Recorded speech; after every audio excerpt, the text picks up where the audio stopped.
Welcome. यह है एक भूकंप indicator device, earthquake indicator device. यह आपको भूकंप आने पर इंडिकेट कर देगा, यानी कि अगर आप सोए हुए हैं तो आपको जगा देगा। यह देख लीजिए कैसे काम करता है। अगर 5 से अधिक हो तो ये साउंड के साथ जलेगा। साउंड के साथ ये बहुत ही सिंपल है, इसे कोई भी बना सकता है। इसमें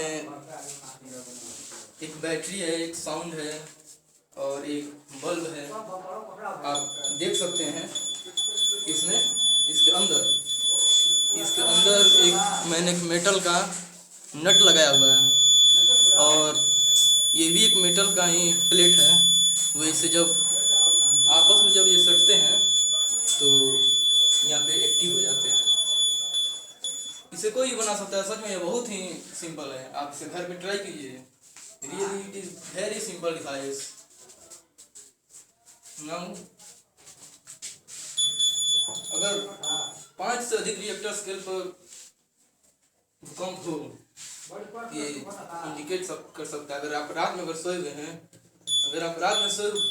तो आप इससे जग सकते हैं। मैंने एक छोटा सा मॉडल बनाकर आपके सामने प्रस्तुत किया है। इसके लिए धन्यवाद।